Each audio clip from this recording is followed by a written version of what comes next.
Good morning, everyone. This is T. Falcon Napier. Welcome to Building a Career That Matters. Our subject for today is roadblock number 12, gaps in programs and services. And the key question here is, what do I have to offer? What's the full menu of what it is that you could offer for your clients? So let me go ahead and set the stage a little bit for this. Now, those of you who completed the current study, this was the copy that we used for the description block. So it says it should come as no surprise that in our industry, content is king. While some professionals continue to offer programs and services that are vintage at best, others specialize in leading edge concepts. It is much better if you're teaching contemporary programs and delivering contemporary services in contemporary ways rather than programs and services that are fundamentally de rigueur. And so we want you to kind of think that over the course of time, whatever that menu is that you're offering has to evolve. And in order for it to evolve most effectively, we got to examine it periodically. We have to put it to the test and see, do we have any gaps? What are those gaps all about? What's changing out there? And how might we need to modify the programs, products, and services that we're offering to better address what the public wants and ultimately create the kind of business that you want for you? And so our bottom line rule here, if you want to build a large, thriving, growing businesses, you must always have something your clients want to buy. So it's not good enough for you to have one little product that the one client will buy one time and then they have no use for you from that point forward. We had to shake our heads in great disbelief. We stumbled across a particular coaching school. I'll allow them to remain nameless, but the school was focusing on a specific issue that people deal with. And it's something that everybody deals with. So it was a subject that had very, very, very broad appeal. But one subject that every human will deal with, and this coaching strategy, you would work with a client one time for 6 weeks. There was nothing for you to do in week 7. There was never an opportunity to work with them again. There was nothing else. So the whole strategy was find these people, sell them 6 weeks, and then we're done with them forever. Maybe we can get some referrals. And so now, because there was a broad market, obviously the opportunity is very good, but it requires that the professional be comfortable constantly going after brand new people and constantly replacing them. And if they're only going to pay you for 6 weeks of your time, what is that? Between $1,500 and $3,000, depending if you're $250 to $500 an hour.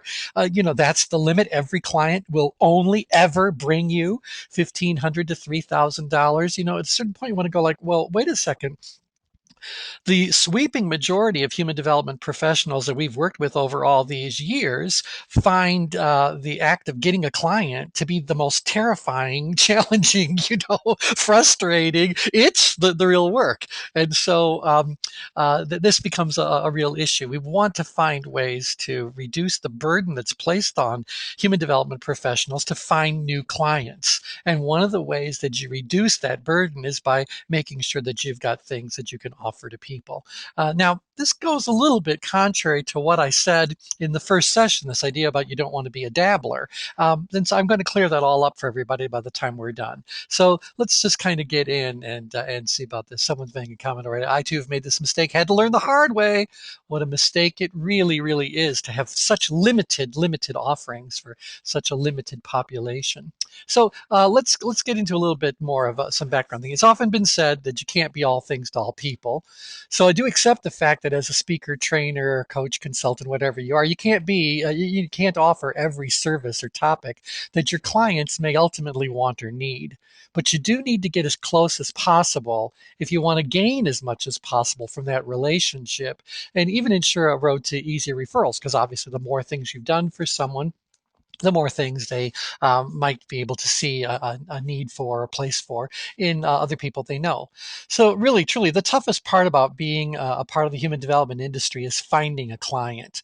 So, providing that client with whatever service they wanted is really the easy part. And I think most of you would agree with that, that when it comes time to provide the coaching services or do the training program or actually work with them in that role as a consultant, that's the easy part. That's the fun part. That's what everyone's always been getting prepared for and looking forward to doing.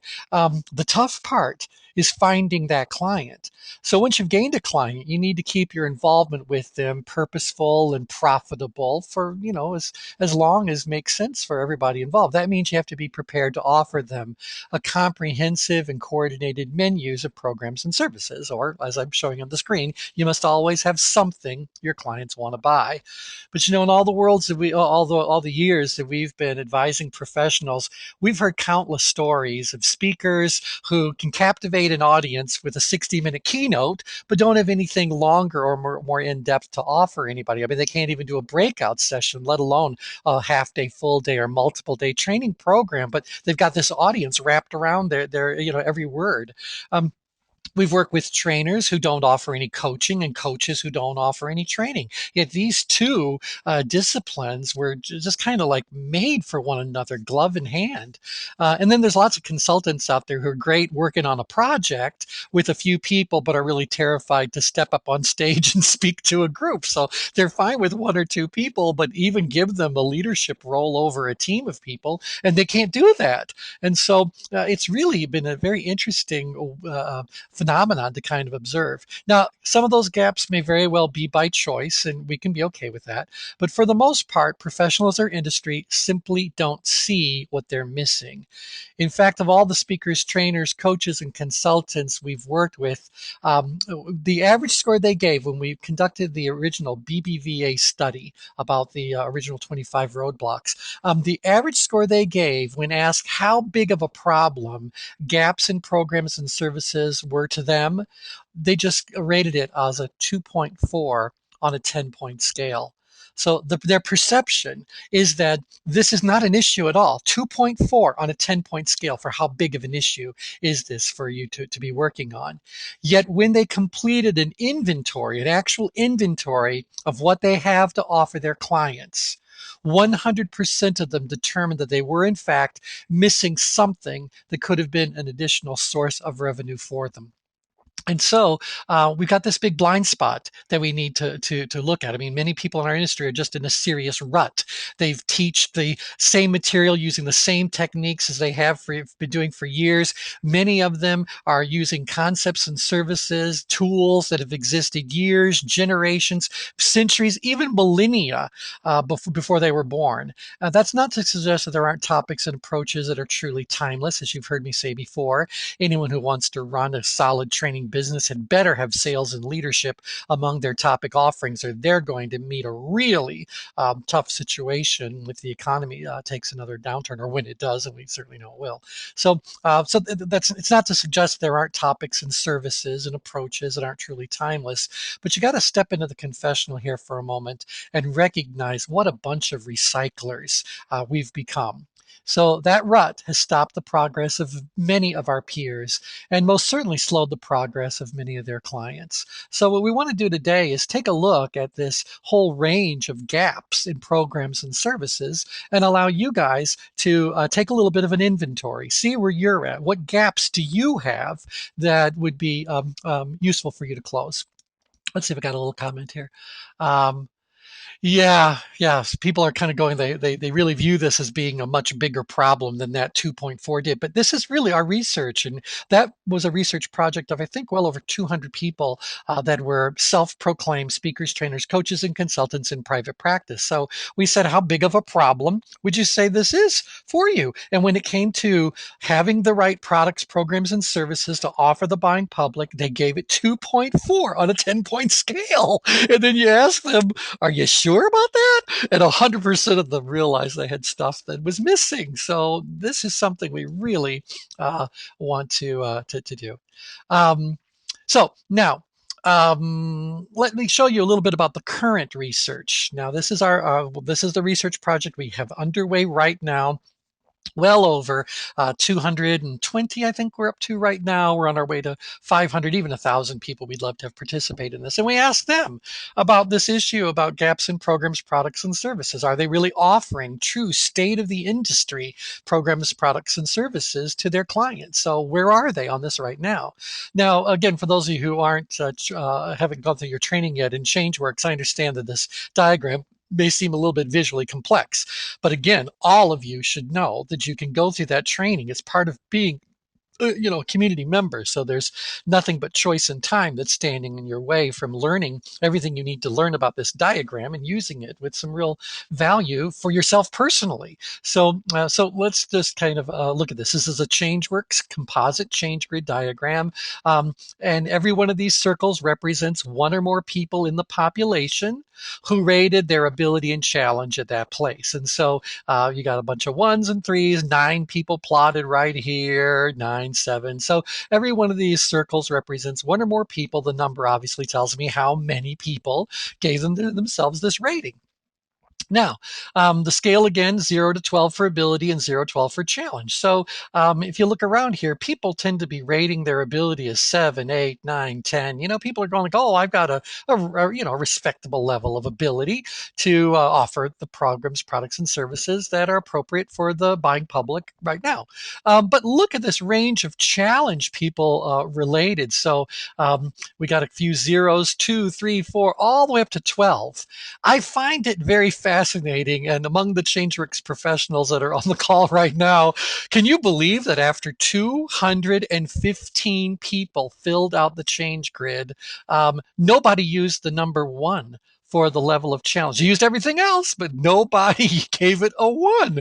I find that very interesting. The fact that no one rated their ability, a 0 or a 1, that's not all that uncommon. Not too many people are going to say they have no ability whatsoever. But I think it's interesting that nobody gave it a 1. So we got a few little 2s or 1. But anyway, you get the idea. Most people see there is significant levels of challenge in keeping those offerings current. And so now the diamond pattern here represents the ideal location on the change grid, and the triangle represents the current average location.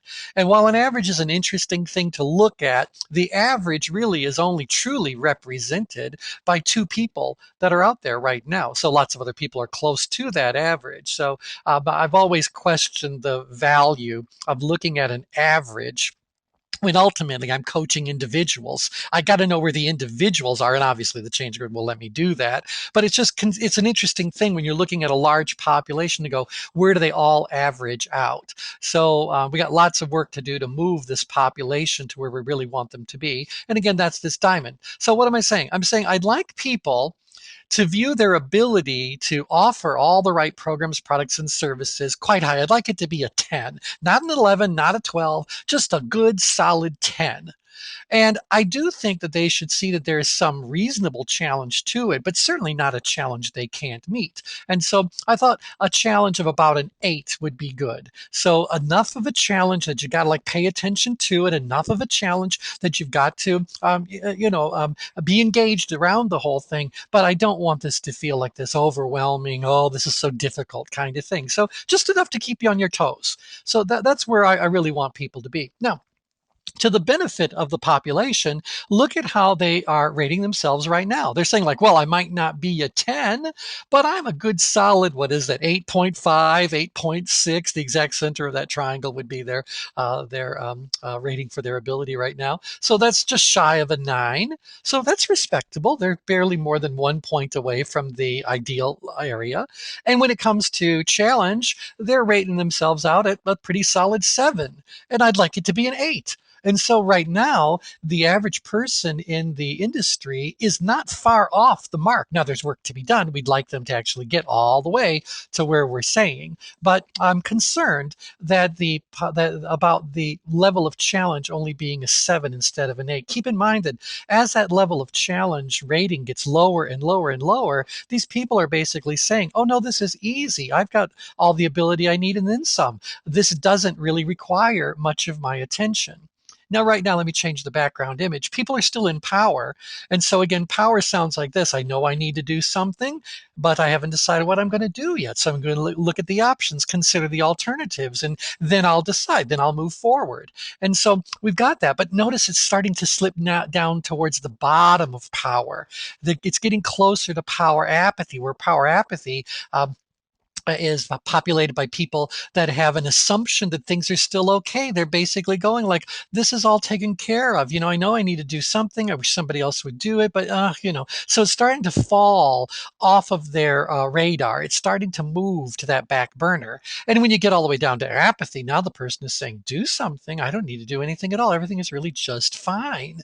And so I'm concerned that their perceived level of challenge is lower than the ideal level would be, because that tells me they aren't really giving this the amount of attention it really does demand.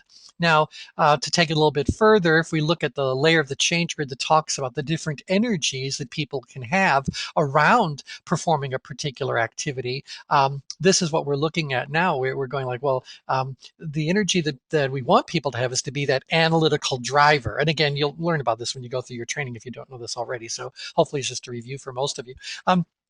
We want people to, again, view themselves as having a very strong level of ability to do this, and we want them to have figured it out. So we want them to know that this is something that requires their attention, requires some effort. So I like that driver energy being there, because the driver energy says, let's make something happen, let's move something forward.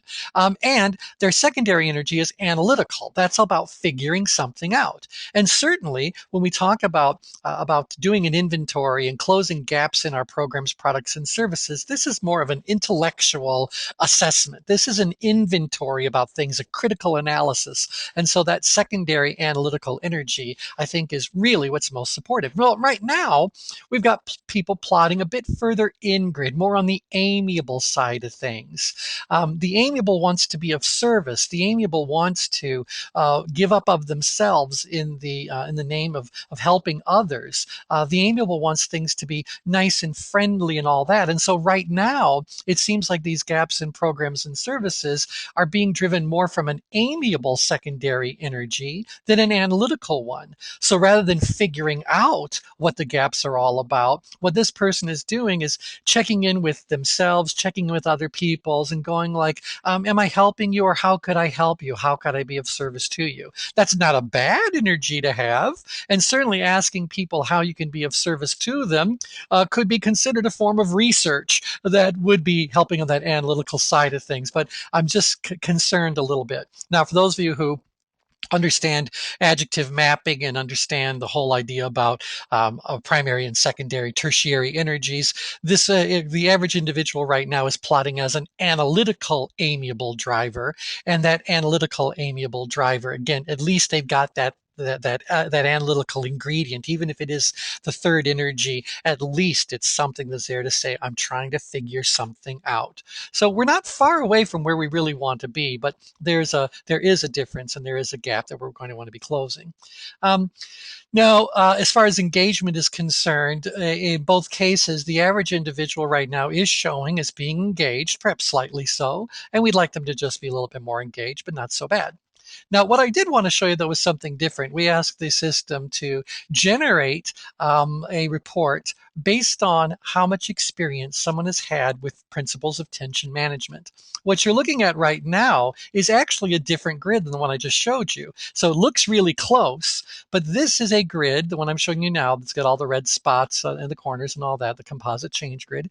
This shows people who have had no experience with the change grid at all, or tension management, prior to participating in the research. And so their level of ability is actually a little bit less, and their perceived level of challenge is actually less than the average ended up being. So again, I'll flip back just so you can see that slight movement in the triangle. So this again is the entire population. So their ability about 7 2/3, and their challenge a solid 7, or rather 8 2/3, and their challenge a solid 7. When I go ahead and now look at only those people that have no experience, their level of ability stayed around the same, but their perceived level of challenge is even lower. So there is something about people not understanding the principles of tension management that is giving people this feeling that the task is easier than it really is, or really should be. Now, I'll show you then what happens if we say, like, well, let's look at the people who have received ChangeWorks training. Now, what do they look like? Well, now this is the grid that shows what happens when people have gone through their tension management training. Those individuals are reporting their ability as being now greater than a 9, so they still have a ways to go, but they see the challenge as being an 8. So there's something about understanding tension management that is enabling them to look at this gaps in programs and services puzzle and say, this is a bit more challenging than I thought it was before my eyes were opened around tension management and ChangeWorks and all that. So I think that just that awareness of what these principles are really all about helps to get the person more engaged around doing what needs to be done.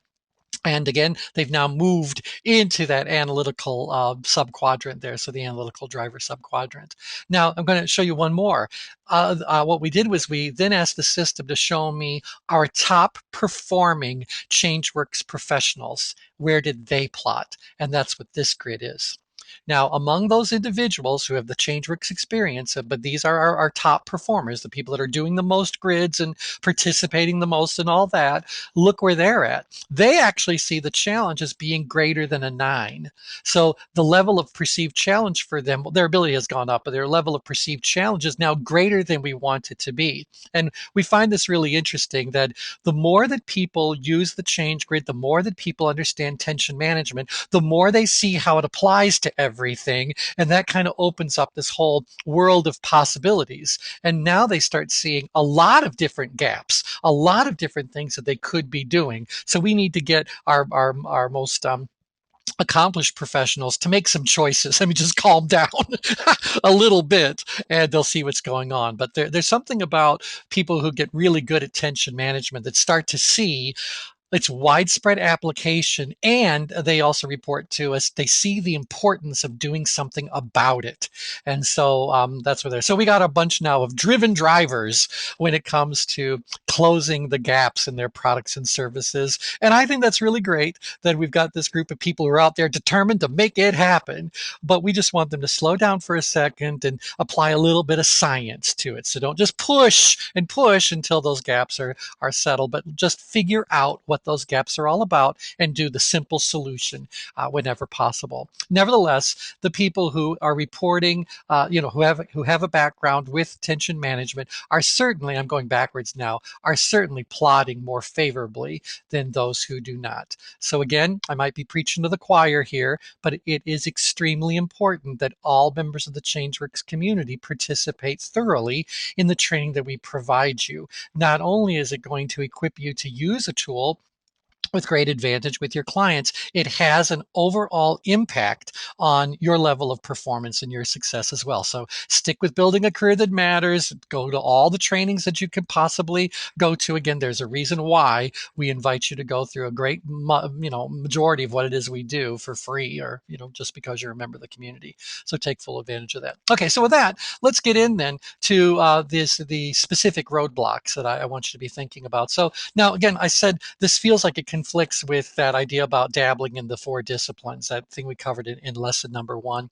Lesson number 1 is really more about the early stage business, or thinking back to when your business was in its earlier stage. Now, I do want to say to you that your business could have multiple early stage development periods as it evolves. You may have decided, I'm no longer going to do ABC, I'm going to do XYZ instead. And so you've now had a new early stage phase in your company because you've decided to do something different. So when you're at that early stage, dabbling is very dangerous because you don't have unlimited time and resources. And so you really do figure out what it is that can I really do? What do I really want to be doing? Where do I want to get started? What do I want to be known for? So you choose that primary discipline. Are you going to primarily represent yourself as a coach? Or are you going to be primarily a trainer, a consultant, or whatever label you happen to use? Just choose one. That helps you then to focus on the branding that you need to get in place in order for you to have that foundation established. Now, once you've got that foundation established, and many of you on the call are at that stage. Now you want to go, all right, let's see where this is going to go next. So we want to focus now on closing those interior gaps, the gaps that are inside of our business, inside of our offerings. And we want to let some of the expansion be a bit more organic as far as where we're going to be putting our next emphasis. So again, I'm not saying you've got to become all things for all people, but I am saying that you need to make sure that for the people you serve, that you identify those gaps and you close those gaps, and then you listen really carefully with all of your senses to what's going on with your clients and with your prospective clients and in the population you're targeting, so that you can let this grow in a bit of an organic kind of way there too. So with that, we've identified 6 different areas where we encounter gaps. There are gaps as far as alignment you have with the population you're trying to serve. There are certainly gaps in the topics that people happen to offer. And by the way, even for those that are coaches, coaches these days are becoming more and more generalists. And so each of those different ways that you go about coaching could be considered a different topic. And we'll get into that when we get to that bullet point. Format gaps, this is how many different ways they can tap into what you're doing. Service gaps, what's happening before, during, and after, whatever the main event may be. What kind of support do you have to offer before, during, and after, whatever the service may be? And how about financial gaps? How do you make these things more affordable, or how about this easier for people to afford or to pay for? So these are the gap areas. So let's go ahead and work our way through these. And I'm only going to give you 3 little thoughts, I think, about each one of them. And as we work our way through this, I just want you to answer this question: do I have a gap in that area I need to look at? So let's begin with alignment gaps.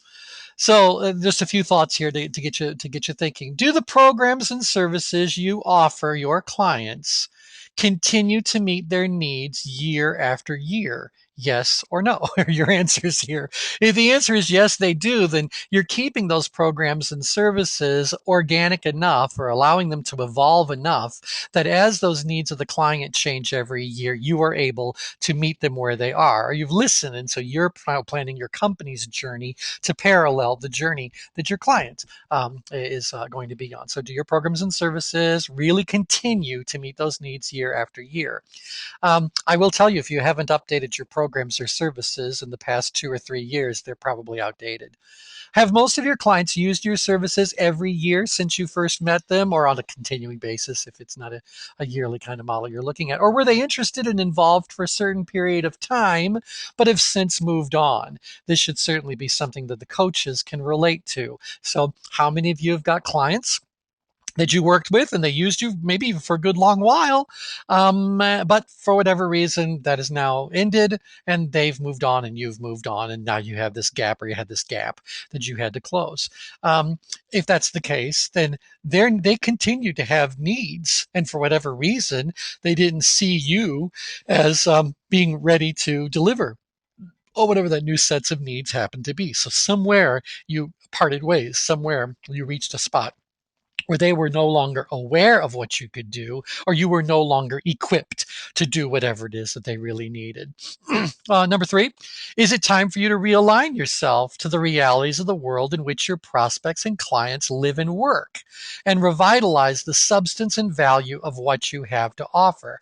This is particularly true when we've got people that have been in this business for 5, 10, 15, 20, 30 years. Very often they had a heyday where whatever they were offering and how they were delivering it was really resonating with that population, and then it kind of trickled off. So popularity of whatever the program or service might have been fell a little bit by the wayside. Another way that this works, though, the economy is a good representation of this situation. The economy changed, and because of those changes in the economy, your prospects and your clients had to start making some tough choices.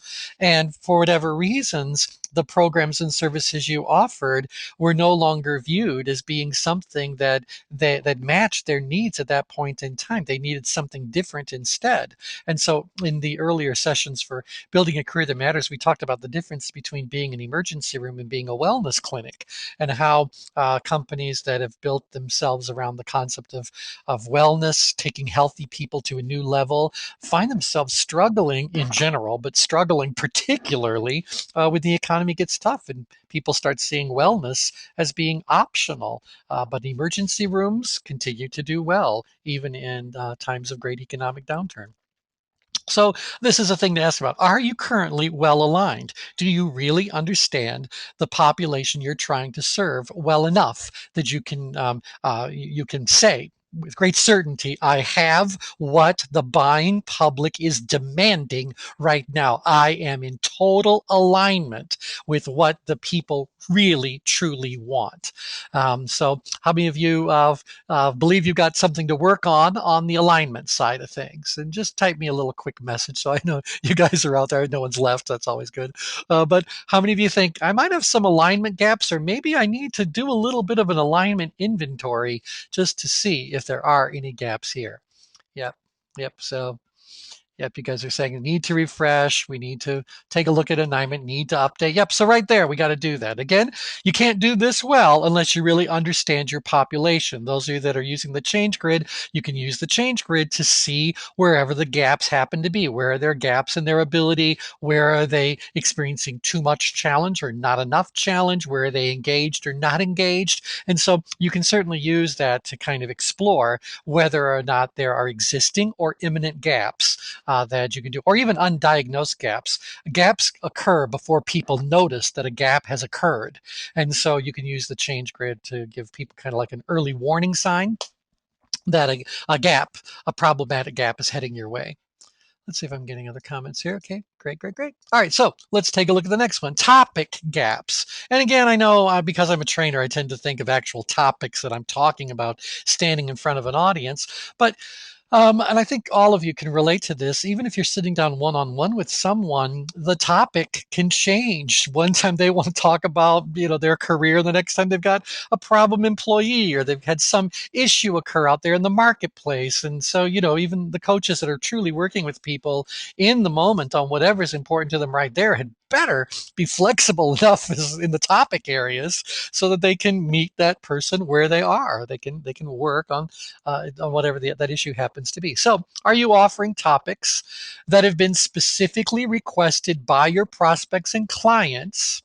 Or do you find yourself selling them on a subject you feel strongly about but wasn't requested by them?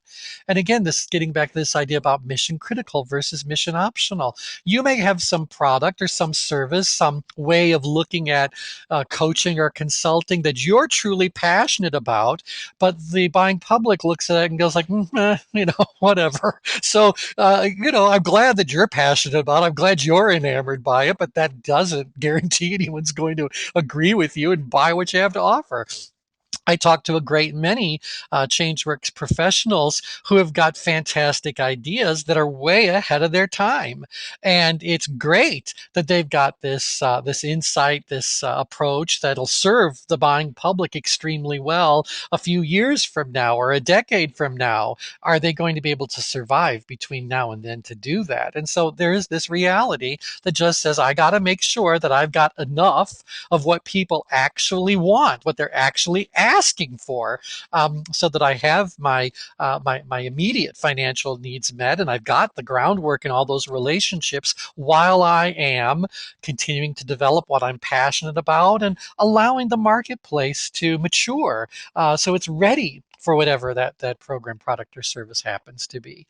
We have watched many, a talented speaker, a great trainer, a wonderful coach or consultant struggle and fail because they were trying to push a topic or an approach on a buying public that was simply not ready to accept that. So you guys have to answer the practical question. Do you want to put yourself in the position of have to constantly educate and convince people to buy whatever it is that you're out there passionate about? Or do you want to go like, okay, right now, I got to get things started. So What do they want and need in this moment? Remember, we said for a prospect to be qualified, they have to need you, they have to want you, they have to be in the position to pay for you. If they don't meet all three of those requirements, they're not qualified. So you got to make sure that you've got things that people need, that they want, and they're willing to pay for. And as long as you've got enough of that to meet your personal financial requirements, then fine, devote all the rest of your time to whatever that topic is or that concept is that you feel so passionately about. But I'd hate to think that you're going to struggle and fail because you don't have what it is that people really want in that moment. Let's see. Just had this conversation with my virtual assistant this morning, an hour before we started today. Well, this is definitely a great thing to be looking at then and discussing with the people that are supporting you. Number B, when the economy takes a downward turn, would the average decision maker you work with consider what you offer to be mission critical and mission optional? That is a very simple question with a simple yes, pick one kind of an answer. Yet when I even talk to the ChangeWorks professionals that we've worked with over the years, I say to them, would your buying public consider this thing that you're offering mission critical or mission optional? I hear them say, well, they should consider it to be mission critical. They need to consider it mission critical. Okay, fine. They don't. The question is, do they or don't they? If they don't, you're going to have to convince them, and that can be a very difficult road to do. So again, topic gaps could help you deal with that issue. Or is it what percentage of the content you cover existed before you were born, and how much of it is unique to you? So this is a little bit more towards the consultants and the trainers. If you are using consulting methodologies or you are talking about models of human behavior that predate your birth, then I think you need to look around a little bit because, I mean, I have to believe that as much as technology has changed over the course of our lifetime, are we to believe that the technology of human development hasn't changed as well? I mean, we have some people who are using instruments that are 2,000 years old. I mean, look, for example, Enneagrams, and I happen to love Enneagrams, but if we are completely building about our business around one tool that is from antiquity, then what are we really robbing ourselves and our clients of? Even if we stay inside of the world of Enneagrams, has there been no ongoing research? Has there been no one in the past decade or whatever who has taken that model of ancient origin and said, let's update it, let's make it a little more contemporary, let's blend in some stuff to give even more meaning, even more richness to it? And so you got to just think about, what is it you're actually talking about? Is this stuff new, or at least during your lifetime? And then the other one is, how much of it is unique to you? Because if you're talking about not only old stuff but the same old stuff that everybody else is talking about, I guarantee you've got significant gaps in your offerings. And so something to look at there. Okay, now again, we could harp on this for a good long while, but just want to check in with you guys. Do you believe that the actual topics that you are talking about, or the actual topics that you are ready to interact with the client with, are you truly up to date on all that, or are there some gaps as far as topics are concerned that you need to explore?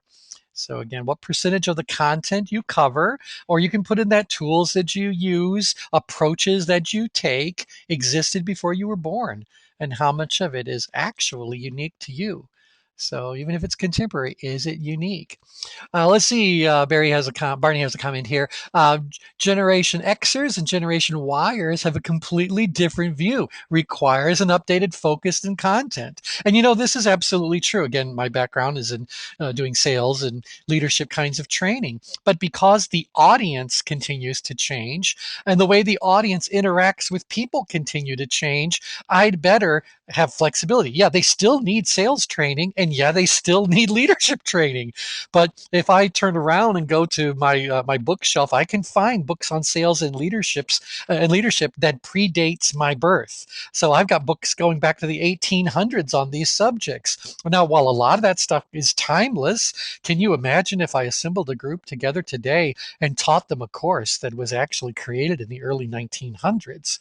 They may find it interesting. They might even like the vintage element of it. Like, let's go back in time and figure out how did people get the greatest result out of people when there was no technology to do that. They might find that very fascinating, but don't believe it matches where they are right now.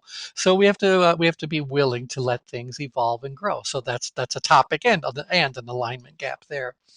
Let's go to the next category, format gaps. Now, format gaps are about how you're packaging and delivering whatever your services happen to be. So, are the programs and services you provide pre mapped to relatively preset timeframes, or do you custom construct a solution for each client? I gave you an example earlier about that one coaching company who coaches on only one subject and it's only 6 sessions. There's no way to ever have a seventh, and there's no reason to ever work with this person again. So, that's about as pre-mapped as something is going to get. And certainly in the world of doing training programs, there are a lot of pre-packaged, off-the-shelf, show this slide, say this phrase, do this exercise kinds of training programs that are out there. These are all pre-mapped. And all those kinds of things could be really good in the at the time that they were created. I would have to hope that whatever they did at that point at least matched what was going on right there. But the world kept changing, and that little static thing sitting in a box or whatever didn't. And so we have to be really careful about things being overly mapped.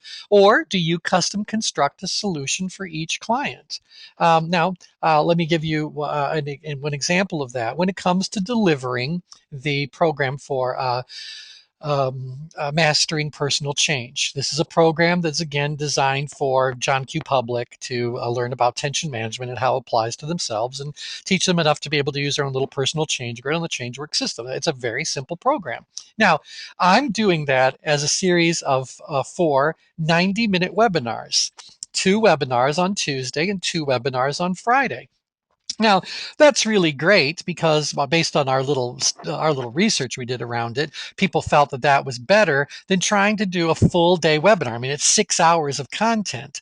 Now, if I got you physically into a classroom setting, I could easily do 4 90-minute sessions in one day, and that would feel like a well-filled day, but that would feel like a pretty normal day of training. So let's do 4 90-minute sessions and put a break in between them and a nice lunch in the middle, and it all works out just fine. But you put people on a webinar, and no, that format is now too much to do that. Their heads just get full, and it's not interactive enough to keep them engaged in doing that. Now, if you try to make it more interactive, then you get technological issues that have to be resolved, and it ends up simply being a poor substitute for face-to-face meeting. And so we said, all right, well, maybe we should do one 90-minute program each week for 4 weeks. And the feedback was, okay, now you're spreading it apart too much.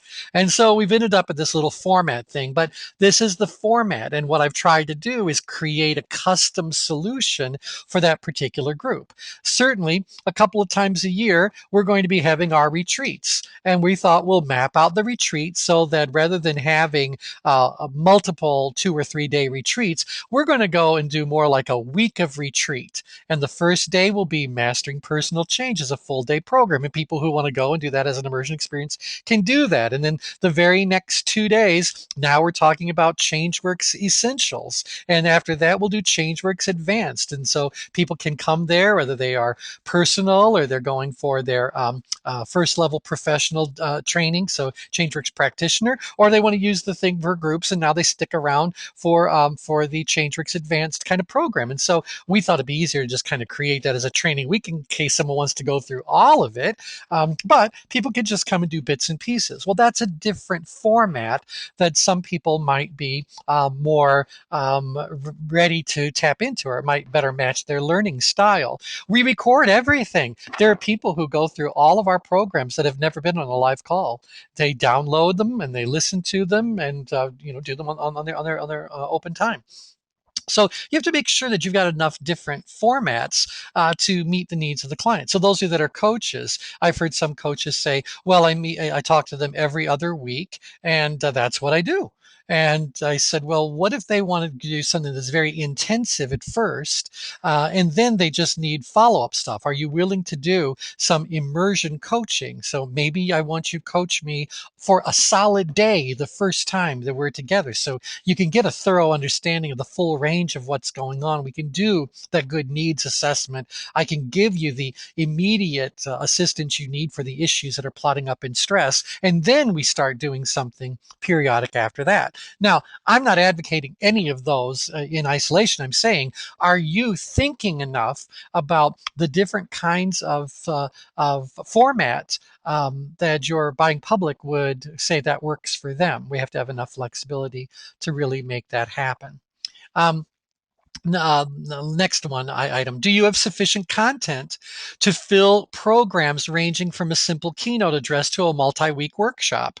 Again, this is for the trainers that are out there. If you're going to go through all the trouble of creating a a keynote, well, what if someone said, hey, can you take that from 60 minutes up to an hour and a half and do it as a breakout? Or is there a half day program, a full day program? What if people really want to get good at what you're talking about? So we got people out there that have written great books, but don't even have a program to go with the book. And so people are going like, oh, I've learned all these things and it's giving me all these suggested exercises and all that. But I know unless I really sit down and do it, I'm never going to get it all done. So can we have a boot camp? Can we have, we want to make sure that you've got formats available to, give people that flexibility. If your clients preferred to deliver the program or service themselves, are you able to certify them? So again, this is assuming that the intellectual property is yours. And next week we'll be talking about the roadblock, lack of proprietary intellectual property. But we're basically saying even if you've got just a certain way you like to coach,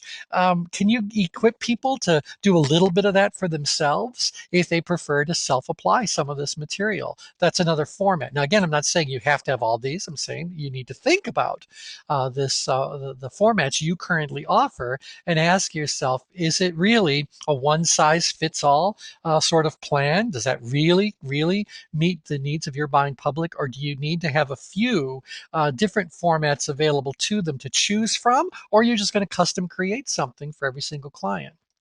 So again, checking in with you guys. Are there format gaps that you need to be thinking about? Okay.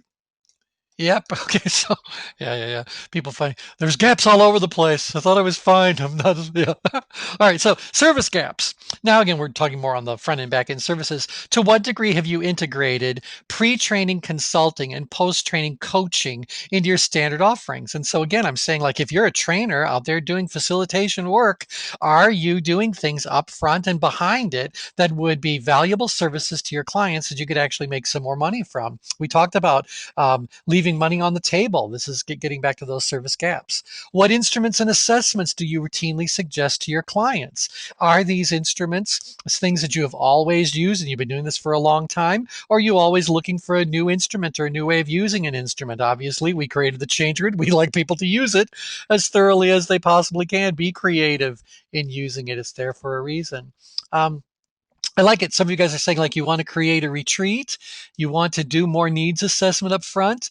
When I've not, yeah, biggest gap on the topics. Yeah, so service gaps. So what are these other things you could be offering? What's a broader range of instruments you could be using, or a more contemporary instrument? Or most of the instruments that people use are one-shot deals, so you can make money from it one time. Well, again, I don't need to pitch the change grid to all of you. You're already members of the community, but I do have to constantly remind people about that it can be used in so many ways. It's only limited by your creativity, and so do that. Are the instruments you use unique to your practice? Or are they commonly found among all your peers? So again, if you're trying to say, I want to have instruments and tools and that the people can use so I can offer that service and bill for that service, but I got to also do it in a way that distinguishes me. So whether you are using a tool that's totally unique to you, or whether you're using an established tool in a very unique kind of way, that's a lot better than being yet another consultant or trainer who's using yet another this exact same tool that's been used forever and then some. And so you just have to be thinking about what are these gaps in services, and usually it's going to be about some sort of pre work that you're doing, needs assessments, anything like that, consulting on the front end of things or the back end of things. It's about what's the long term reinforcement opportunities, where's the coaching opportunities, etc. And then again, during it, what kind of tools are you using? How are you blending those into what's going on? So these are the service gaps to be looking at as well. Okay, just a couple more to do. Support gaps. Now, again, I'm repeating a couple of things, but what do you routinely provide your clients in terms of follow-up reinforcement? Do not believe for one moment that that's only about training programs and how are we going to reinforce what they learned in class. Those of you that are coaches that have engagements that are coming to a close, what are you leaving with that client so that they continue to reinforce the work you've already done? I would hate to think the coaching ends and they start to slide backwards. What are you going to do to make sure that this is kept top of mind for them, etc.? And is that something you're going to do just to kind of strengthen the relationship, or is that a billable service? And so, is there something you could do? For example, we've got one of our coaches who's obviously specializing in doing the individual coaching with executives, in fact, but to keep their name in front of that executive so that they have multiple opportunities with them, they offer an every other week webinar that's like 15, 20 minutes long where they're attacking some key issue that's coming out of the news, something like that. And so it's one of these like community things they want them to join. And they charge the person a certain amount of money to be able to be invited to that ongoing kind of a thing. And they're doing it all in the name of reinforcement and all that. But this is what they're talking about. So how can they keep you benefiting from what they did for you so you're there first, top of mind when a new need arises, and they don't ever find themselves in the with the belief that they enjoyed working with you but it didn't have any real long-term impact. So this we're trying to do. How often do your clients ask you how you ensure the long-term benefits of the program you conducted or the value of the investment they're making in coaching, or how they're going to really get something of value out of doing whatever that instrument happens to be? If they've got questions about how are you going to help me get the most out of this, where's my return on the investment, how are you going to make sure there's long term, they're saying to you there's a support gap. I recognize a need for this particular support. Do you offer it? Are you willing to offer it? How much does it cost? What's that all about? And then the last one here for support gaps: what percentage of your clients do not take advantage of your suggestions? If you have all kinds of support available to them, but they're not tapping into that support, you have a different issue. And usually it means that they need to be supported in a different way. So, for example, we get actually criticized because we offer so much to our community members. And we've actually had people say, you offer too many training programs, you offer too many hours of support every week, you offer too much, blah, blah, blah, blah, blah. And we're kind of going like, what? We just say, hey, here's a menu. We are worried if people choose all of it, because what else are they doing if we're filling their week? And we are also concerned if they choose none of it, because we know they're going to lose out on the help that we could be providing to them. So when we're noticing that people aren't really using stuff, we have to ask ourselves, is it because I'm not giving them support in a format that they can tap into? This is why we started recording calls. And so, you get the idea. But we want to look at that percentage, not because we want to go like, well, we got to convince people to come and do it. No, we got to ask ourselves, is the reason why they're not tapping into it because I'm not offering the type of support they really would tap into, or I'm not offering it in a format that they can easily tap into? Okay, we just have 2 minutes left, so let me do this last one: financial gaps. So, when it comes to financial gaps, the question we want to ask ourselves is, what's the price of admission for a new client? And was there an assortment of different entry point products that you might have? For example, we know some coaches that will not start a relationship with a client unless that client commits to a 6-month coaching project. Now, that 6-month coaching project can be viewed by some prospects as a very big commitment particularly if it's something that this is their first experience with coaching or whatever.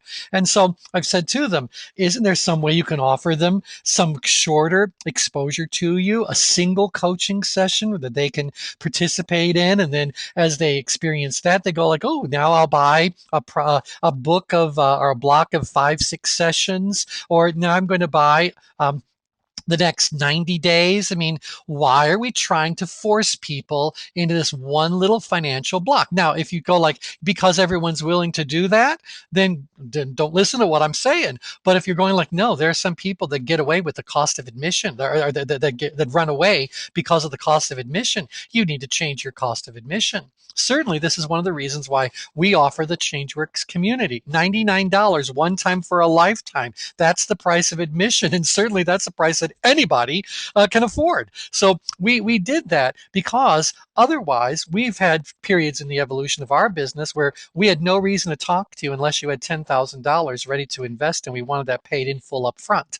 So that was a real barrier of entry. And so we said like, well, then maybe we can invite people to do some of our student level programs. Those are now, $300, $600, $900, whatever it happens to be. Oh, maybe that'll do it. So we're constantly working on what is this price of admission, so that we're giving people something that matches what they need.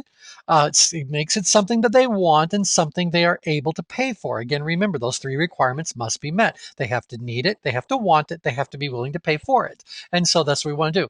The next thing is like, it's great, even if you've got these right price points for entry. And I'm not saying, by the way, you can have a lot more expensive things after, but now they know you and now they see the value, and now they're ready to buy something like that. So the next thing is about creative financing. How many of you take credit cards? There was a period of time up until just very few years ago that you couldn't take a credit card unless you actually had a street address somewhere, a physical location for your business, and they wouldn't count your home address for that. Well, now they've loosened up dramatically on that. They're used to people doing small businesses out of their homes, all technology based, etc. And so they're more, well, do you accept credit cards? If you accept credit card or don't accept credit cards, do you have payment plans? What are you doing to kind of make that opportunity for handing you money easier for people to do? And then the last one, we talked about this earlier, that there are multiple kinds of business. What do you have in your mix for basic business, repeat business, residual business, and legacy business? These could all be financial gaps. For example, it is not at all unusual for me to look at a coach's website, a trainer's website, a consultant's website, and see that they are recommending certain books for people to read. Like, here's my suggested reading list. And on that reading list, they've got all these really wonderful books. You would think they would take a moment to go to Amazon and set themselves up as a distributor so that when people click on look at that book or buy that book, you get that little credit. So you're, tapping into affiliate programs and things like that. So there's some residual opportunity for you. Or repeat business, like that example I gave you of having that monthly membership thing that the executives can go to just to keep them in there. So what are these financial gaps you have that you might be losing out on there? Even legacy business. When you are done with your career, you're ready to retire, can you translate that into money? Do you believe that on your way out, there's going to be something that you can convert to cash? So if you don't have intellectual property, which is what we'll be talking about next week, it's going to be a lot more difficult to do that. So we've gone a couple minutes over. Sorry about that, of course. Next week, we're going to be talking about roadblock number 13, a lack of proprietary intellectual property. I do not care what you do for a living. There is a way for you to package what you do in such a way that it would pass muster as proprietary intellectual property. And the moment you have that, you've got something now that you can build a legacy around, or something you can do that. So the real question is, what do you contribute? And I'm not asking you to be a distributor of everybody else's stuff. So not what do I distribute? What do you contribute? What do you bring to the industry that no one else has brought? So what is your unique contribution? If you can answer that question, now you're getting close to having some proprietary intellectual property, and that opens up a whole range of other income opportunities for you. So with that, we'll be finished for today. Any comments, questions before we're done? Let's see. I'm struggling to find the right follow-up support. Tried support groups. Yep, interesting. Very good. Really need more offers. Lots of gaps. I think I need a new low-cost point of entry, especially to the career coaching people. Absolutely right. And so, hopefully, you guys have found this to be eye-opening. I'm always of the belief that people look at the topics that we have lined up for building a career that matters, and they just assume that they know what that roadblock is already about, and they assume that they're better off. But many of you have now been joining us for the lion's share of these 12 sessions. I can only hope that every time we have one of these, you guys leave these calls going like, I hadn't thought about that. That's really something that I need to explore.